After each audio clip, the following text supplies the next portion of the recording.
Baie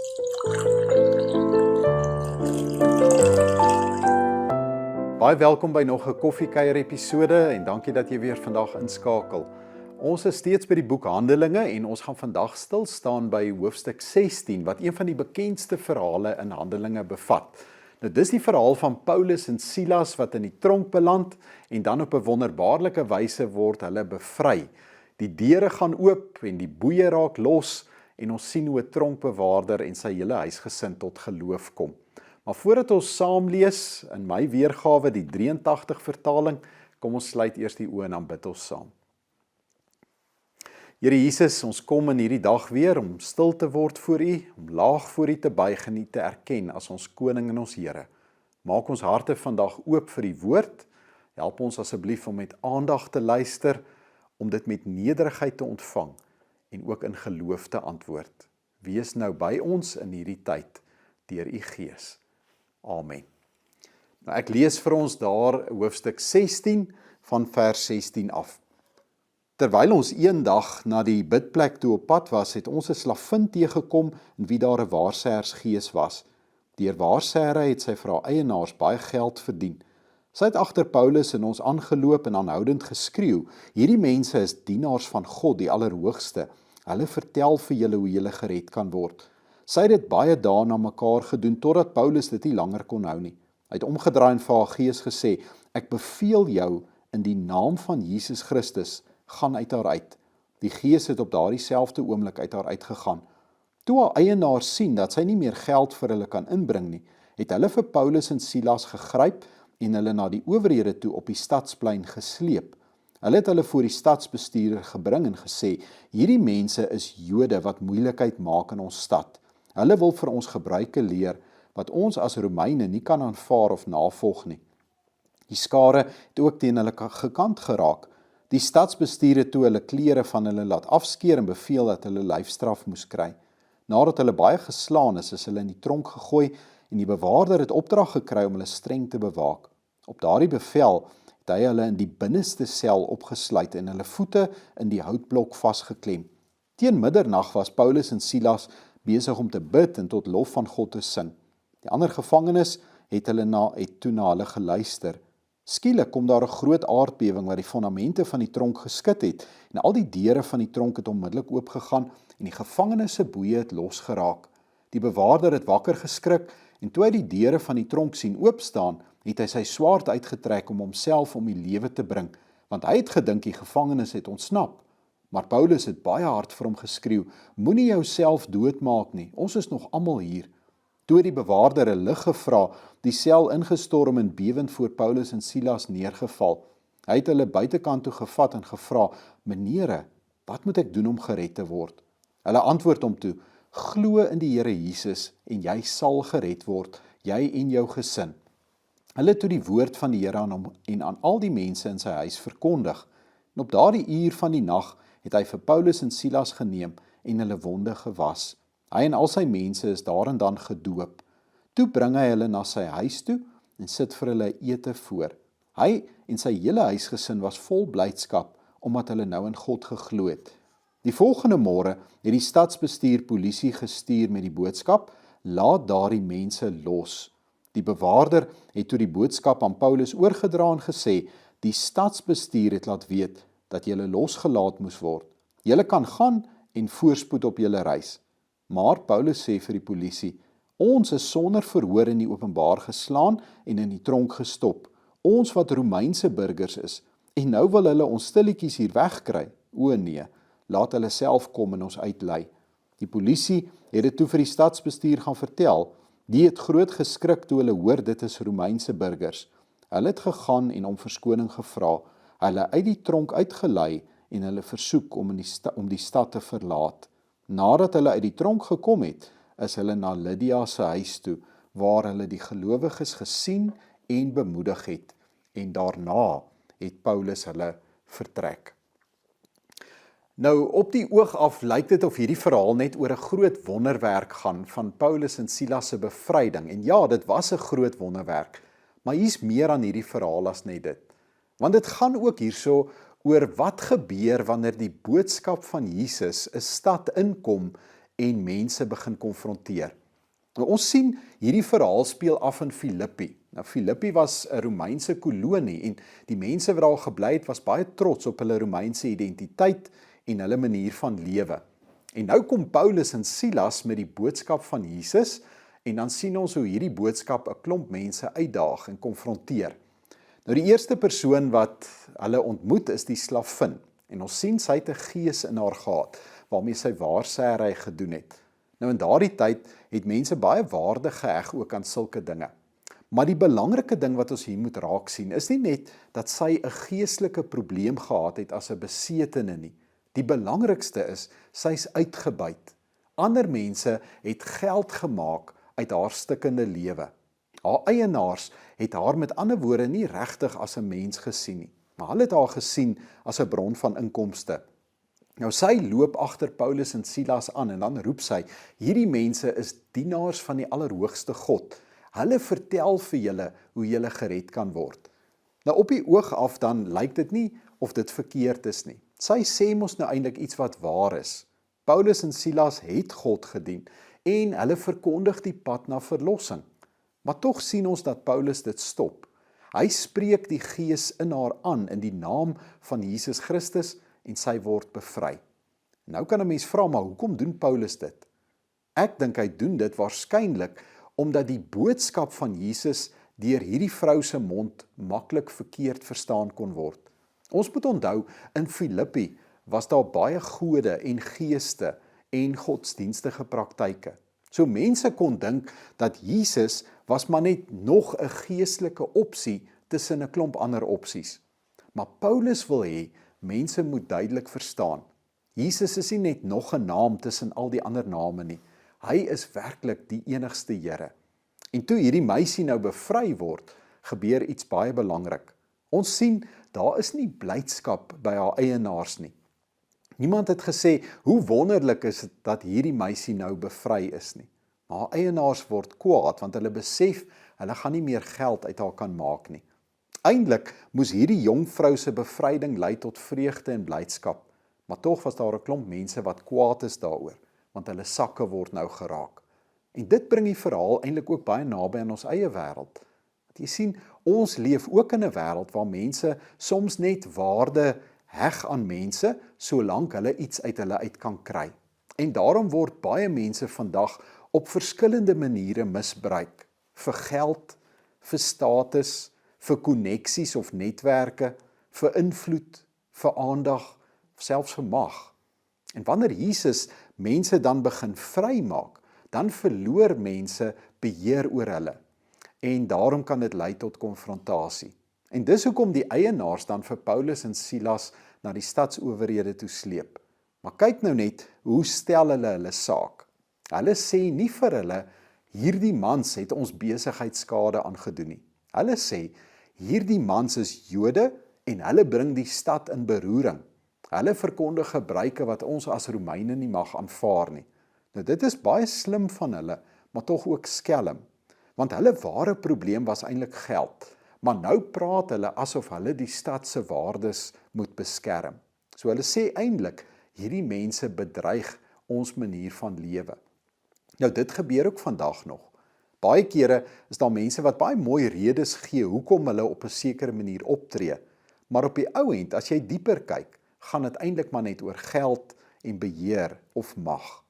En daarom dink ek moet ons as kerk ook leer om verder te kyk en te luister as net die mooi woorde op die oppervlak. Ons moet ook kan vra, wie word regtig bevoordeel? Wie word seer gemaak? Wie word ook uitgebuit in die proses? Nou Paulus en Silas word hierna geslaan en dan in die tronk gegooi. Hulle word in die binneste sel, lees ons, diep in die tronk toegesluit en hulle voete word vasgemaak. Alles aan hierdie situasie sê vir ons, hierdie twee manne se dae is nou getel en hulle boodskap is vir altyd gesmoor. En dan lees ons gebeur een van die mooiste tonele in Handelinge. Daar teen middernag is Paulus en Silas besig om te bid en lofliedere voor God te sing. En daar staan, die ander gevangenes het na hulle geluister. Nou ons moenie hierdie deel van die verhaal te maklik miskyk nie. Die punt hierso is nie dat Christene altyd in alle omstandighede, ook as hulle swaar kry, gelukkig moet lyk nie. Onthou, Paulus en Silas is aangerand. Hulle is verneder. Hulle sit in hierdie donker, vuil tronk, maar hulle sing nie omdat alles net lekker is nie. Hulle sing daar in die tronk en in daardie omstandighede, omdat hulle weet, God is steeds by hulle. En daarom openbaar hulle hier iets van 'n baie dieper soort geloof. 'n Geloof wat sê, ek verstaan nie noodwendig alles wat met my gebeur nie, maar ek weet, ek is nie alleen in hierdie omstandighede nie.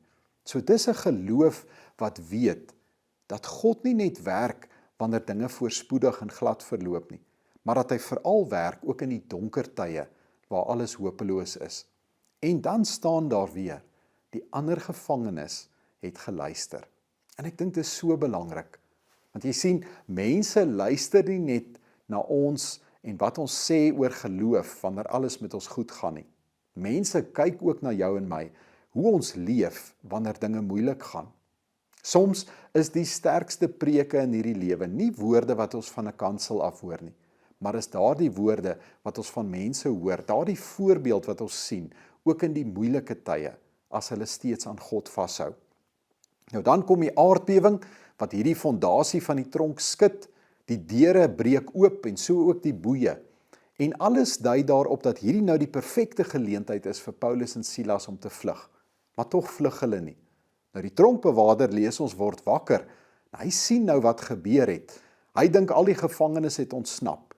Nou in daardie tyd weet ons ook, 'n tronkbewaarder kon baie swaar gestraf word as gevangenes onder sy toesig ontsnap het. So dis net natuurlik dat hy baie paniekerig raak en nou dink alles is verby met hom. En tog roep Paulus dan vir hom uit, moenie jouself seermaak nie, want ons is nog almal hier. Wat 'n aangrypende oomblik is dit nie. Hierdie man wat Paulus en Silas moes oppas, word nou self deur hulle ook gehelp. Hierdie man wat, kan ons sê, deel was van 'n sisteem wat hulle opgesluit het. Hy ontvang nou genade deur die mense wat hy moes bewaak. En dan vra hy, menere, wat moet ek doen om gered te word? En Paulus antwoord hierdie eenvoudige, maar kragtige sin, glo in die Here Jesus en jy sal gered word, jy en jou hele gesin. En dan sien ons hoe die hele atmosfeer in hierdie verhaal verander. Die tronkbewaarder neem Paulus en Silas na sy huis toe, hy was hulle wonde, hulle vertel vir hom en sy hele gesin van Jesus, en daarna word hulle gedoop en hulle eet saam. En dink net 'n oomblik hoe groot die verandering is wat hier plaasvind.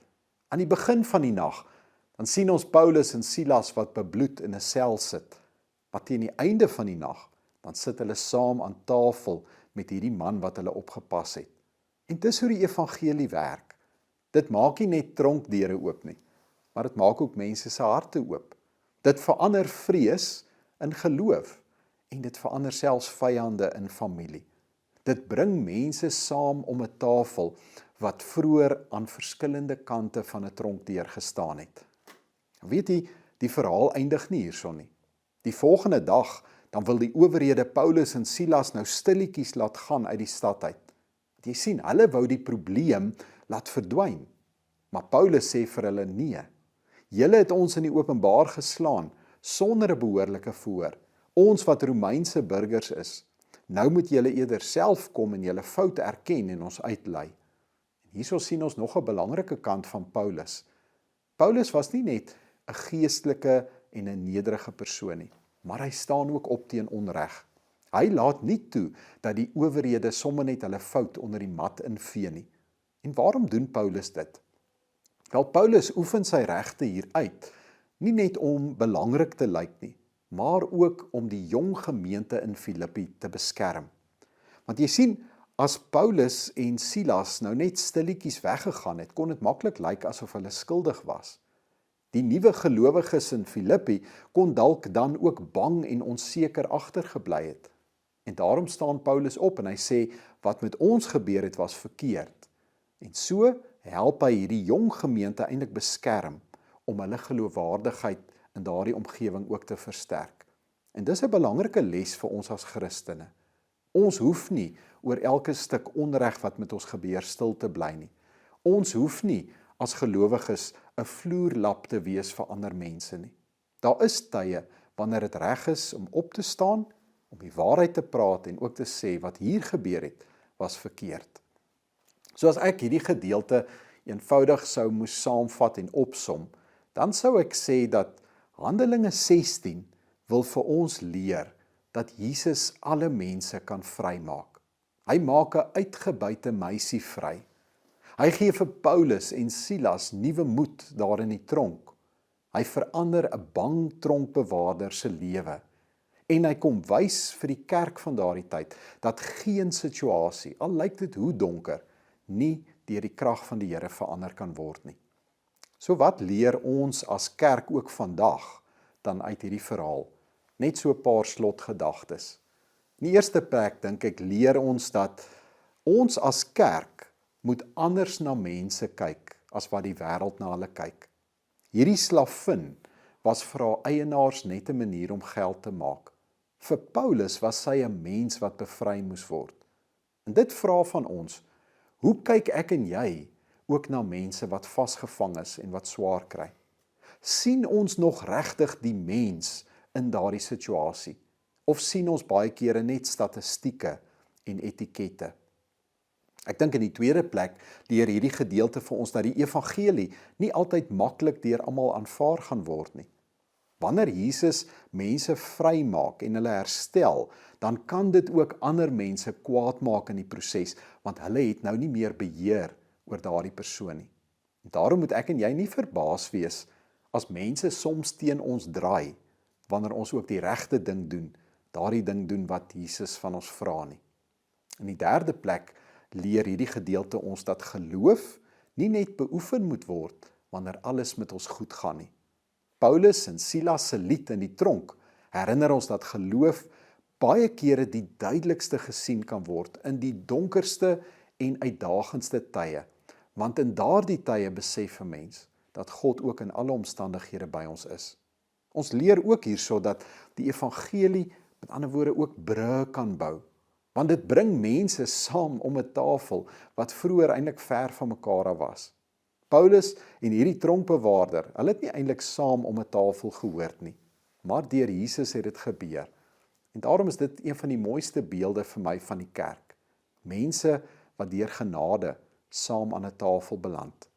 So daarom is Handelinge 16 nie net hierdie ou antieke verhaal oor Paulus en Silas wat eeue gelede gebeur het nie, maar is 'n spieël ook vir die kerk van vandag. Die vraag daarom is nie net, glo ek en jy dat God tronkdeure kan oopmaak en wonderwerke doen nie. Ek dink die belangrike vraag is ons bereid om deel te wees van 'n evangelie wat mense regtig vrymaak, selfs wanneer dit jou en my gemak en ons manier van dink en doen ook uitdaag. Want waar Jesus aan die werk is, gaan daar altyd iets oop. Partykeer is dit 'n deur, partykeer 'n hart of 'n huis of 'n plek aan die tafel of selfs die moontlikheid van 'n nuwe begin. En dalk is dit die hoop van hierdie verhaal. Geen tronk is so donker, geen hart is so geslote en geen situasie so vasgeloop dat Jesus nie ook daar 'n ander pad kan oopmaak nie. Amen. Mag jy 'n baie geseënde dag ook verder hê en dan gesels ons volgende week verder oor die boek Handelinge.